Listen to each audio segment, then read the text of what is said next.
যমুনায় গ্যাস সরবরাহ করে পুনরায় উৎপাদনের দাবি বৈষম্য বিরোধী ছাত্র আন্দোলনের। কুয়াশায় সালসুইয়ে পানি আর কত হয়রানি আছে সমাধান। বসত ঘরে লাগাও আনোয়ার শীট, সারা ঘর থাকে শুকনা, সর্দি কাশিও থাকে দূরে। আনোয়ার শীট।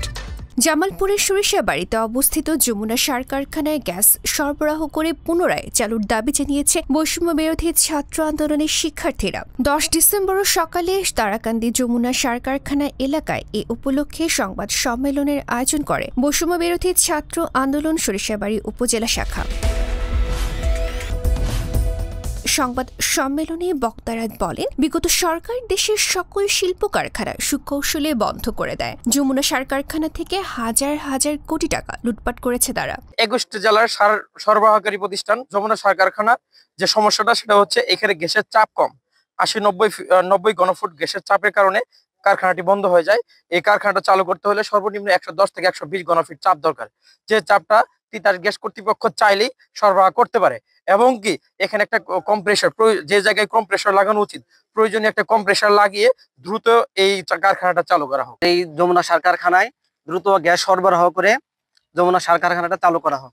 তিতাস কর্তৃপক্ষ এবং শিল্প মন্ত্রণালয় ওনাদের সদ ইচ্ছা থাকলেই এখানে গ্যাস সরবরাহ করে সার কারখানাটা উৎপাদনে দ্রুত ফিরাতে পারে। এবং এই কারখানার সাথে সংশ্লিষ্ট হাজার হাজার মানুষ আছে, তাদের এই কর্মব্যবস্থাটা করে দিতে পারে। এবং সেই সাথে আজকে আমরা এখানে সংবাদ সম্মেলন করতে আসে কিছু অসুবিধার সম্মুখীন হই। এখানকার কারখানার এমডি স্যার, অ্যাডমিন স্যার এবং সিবিআই যে কর্মচারীবৃন্দ ছিল, ওনাদের সহযোগিতা করার কথা ছিল, কিন্তু আমরা সকালে এসে দেখি ওনাদের কথার সুর অন্যরকম।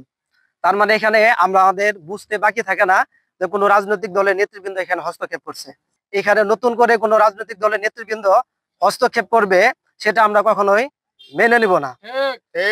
এবং আমাদের প্রশাসনের কাছে এবং আমাদের যে উপদেষ্টা মন্ডলী আছে ওনাদের কাছেও আমাদের এই বার্তাটা আমরা পৌঁছে দেব, দেশের বৃহত্তর স্বার্থে যমুনা সার কারখানার উৎপাদনে ফিরিয়ে আনা হোক। এসব অপকর্ম ঠেকাতে ফ্যাসিবাদ সরকার চলতি বছরের গত 15 জানুয়ারি সংকটের অজুহাতে তারাকান্দি যমুনা সার কারখানায় গ্যাস সরবরাহ বন্ধ করে দেয়। কারখানায় গ্যাস না থাকায় প্রায় 11 মাস যাবত ইউরিয়া উৎপাদন বন্ধ রয়েছে। দীর্ঘদিন যমুনায় উৎপাদন বন্ধ থাকায় কারখানার বিভিন্ন মূল্যবান যন্ত্র ও যন্ত্রাংশ বিনষ্ট হয়ে পড়ার আশঙ্কা দেখা দিয়েছে। এদিকে যমুনা সার কারখানা থেকে জামালপুর, শেরপুর, ময়মনসিংহ, টাঙ্গাইল, রাজবাড়ী ও উত্তরবঙ্গ সহ 21 জেলার প্রায় 2500 ডিলার যমুনার সার উত্তোলন করেন। দীর্ঘদিন সময় উৎপাদন বন্ধ থাকলেও কারখানায় কমান্ডিং এরিয়ায় চলতি বোরো মৌসুমে সার সংকট হওয়ার শঙ্কা রয়েছে। দেশের দ্বিতীয় বৃহৎ এই শিল্প কারখানা বাঁচাতে ও কমান্ডিং এরিয়ায় সার সংকটের শঙ্কা থেকে রক্ষা পেতে দ্রুত গ্যাস সরবরাহ করে সার কারখানা চালুর দাবি জানান বক্তারা। এতে বক্তব্য রাখেন বৈষম্য বিরোধী ছাত্র আন্দোলন জামালপুর জেলা শাখার আহ্বায়ক মীর ইসহাক হাসান এখলাস, যুগ্ম আহ্বায়ক আকুল মিয়া, সদস্য আসাদুজ্জামান আসাদ ও সদস্য সাবের হোসেন বিপুল। রবিউল হাসান লায়ন, জামালপুর, গণমানুষের আওয়াজ।